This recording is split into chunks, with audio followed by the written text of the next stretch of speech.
Welcome back to the crew. It's your boy Serrano. Today we're going to be taking a look at the differences between the Moto G Stylus and the N10 5G by Metro by T-Mobile. But if you're new to the crew, do me a favor, huge favor to the channel, hit both the like and the subscribe button as well as the bell icon on your way in.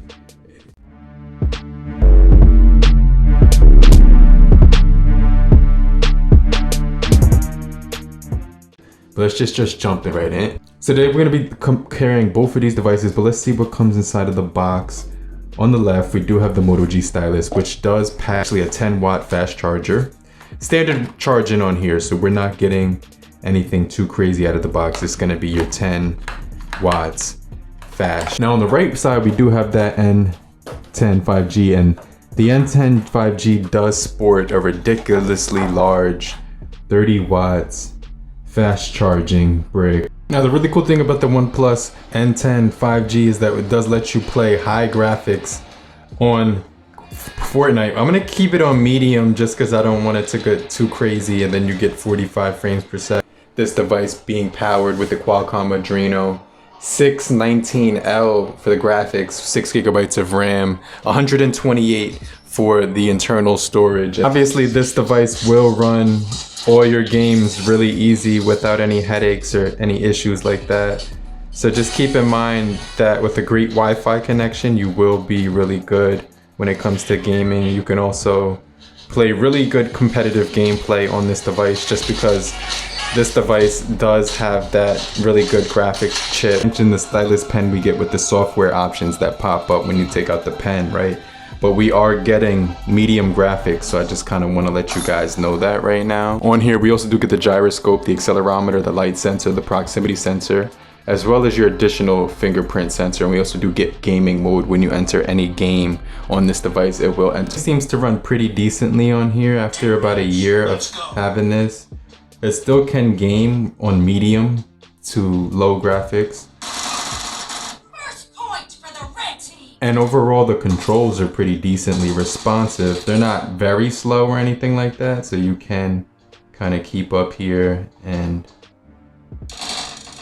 it's pretty decent when it comes to gaming speed. So I didn't really have any real major issues when I was trying to game on this. This did come out relatively recently. Well, the time I've had with the Moto G Stylus has been longer. It's the 2020 variant, and I've had less time, about 6 months, with the OnePlus, where I've had about a year with the Moto G Stylus. I definitely think both of these devices are some of the best budget devices that you can get from Metro by T-Mobile right now. But they also offer a slick, the back of it does have a reflective design to it, which is very glossy. It's going to attract fingerprints to the touch whenever you're going ahead and you're going to go ahead and touch it. So let's compare the bodies of both the phones. We'll get into the camera, we'll get into the battery, we'll get into the design, we'll get into the software, as well as the overall, build quality, as well as the overall performance as well. So you can see that they do have that rear fingerprint sensor on the back of there. On the right, we also do have a power button on the OnePlus right there. And then you can see we do have a textured power button right here on the Moto. So I just really like that textured power button. You get that ambient display on the OnePlus, which shows up really quickly. It does show you the daytime and day. It does show you if you have notifications right there as well. So I definitely think that's something that's pretty cool on the OnePlus device as well. And you're getting that lift to wake feature on the Moto, which is going to give you some really interactive ways to interact with your notification. OnePlus, we do have a microphone up top as well. On the bottom, we do both have your 3.5 millimeter headphone jacks, as well as microphones on the bottom, as well as Type-C, as well as dual speakers. So I definitely think the speakers on both of these devices sound really good. As a matter of fact, let's just do a speaker test on both of these devices really quick. Okay, so this is the dual speakers coming out of the Moto G Stylus 2020.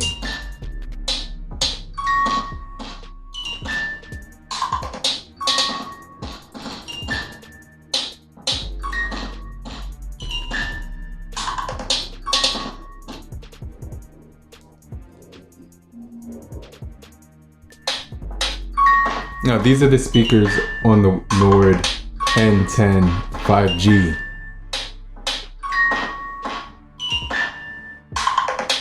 They do have their own utilization of that as well. But like I said, the Moto one is going to be pretty dynamic with the customization as well on the loudspeakers as well. So you're going to get earphone mode. You're also going to get enhanced audio sound on both of these things. So the sound is going to be good on both of these dual speakers as well, like I've said before.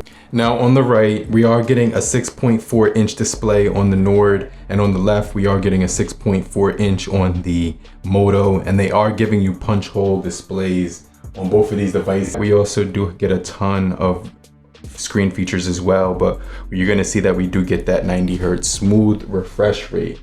So that's the main difference about both of these displays. And on the Moto G Stylus, we get an LCD IPS 19:5:9, 1080 by 2300, and then it does give you 397 pixels per inch. It's a high density display, so it's really good. You also do get a lot of storage with the 4 gigabytes of RAM coupled with the 128.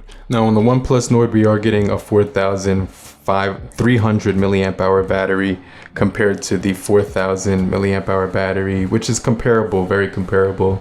They both will last about 2 days when it comes to the battery performance, or longer depending on how you use these devices. And when it comes to the overall camera setups, you're getting a 48 megapixel on the Moto G Stylus.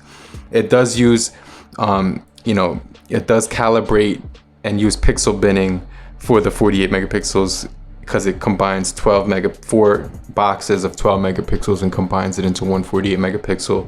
And then we do get a 16 megapixel wide angle camera, which is an action camera, which is cool. And this device does record in 4K, which is something that I really like. One of the things that this device does that a lot of devices don't do is it has that action camera that you can hold vertically when you're shooting. So when you're shooting, you can get into the action camera. And the action camera is really crazy because it has this mode right here where you can press this option and it says action cam.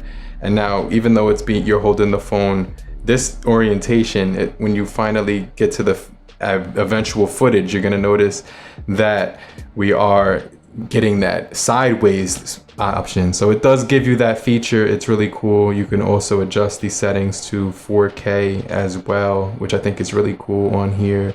Ultra HD or 19:9 aspect ratio, or just the regular standard one. So a lot of really cool features on the Moto G Stylus. You also can get the stabilization on that as well, which is really going to come out really good when you're taking videos and stuff like that. And you also get the 2 megapixel macro camera, which does record videos as well, which is really weird because a lot of phones don't give you the macro camera to record video with. So you could put it back to standard mode, and then you have to go into the settings option. You could turn on the macro camera mode by going into the settings options, and you could do video macro mode, and you can get some details on a really close-up object like a seashell or something like that, or like a leaf or anything like that. But you can notice that it will give you some really good close-up details on the video and on the still shots. And on the front-facing camera, we are actually getting a 20 megapixel, and for the 20 megapixel, it will give you up to full HD recording, 19:9 ratio as well. And there's a lot of cool features on here as well. And they do give you that 12 megapixel quad binning option, like I said before. So this, yes, it does use pixel binning, and then you could also get your photos on the front.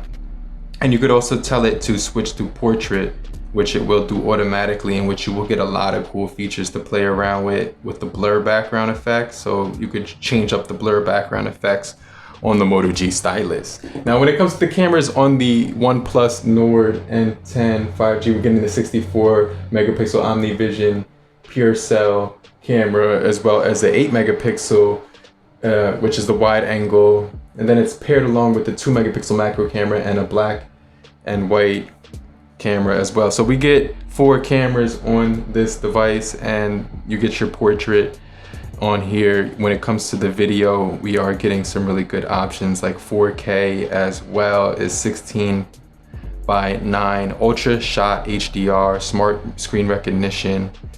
You get your high efficiency videos. You could do custom modes where you can customize the modes. You can add the water shot. as well. You get a lot of zoom, right? So you get up to 8 times zoom on there for the video.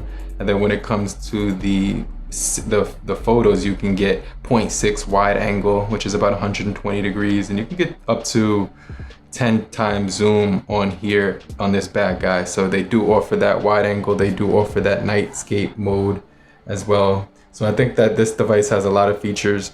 They do also give you pro mode on there. So you can go into another option right here for this camera, and it does also offer night vision as well, I believe.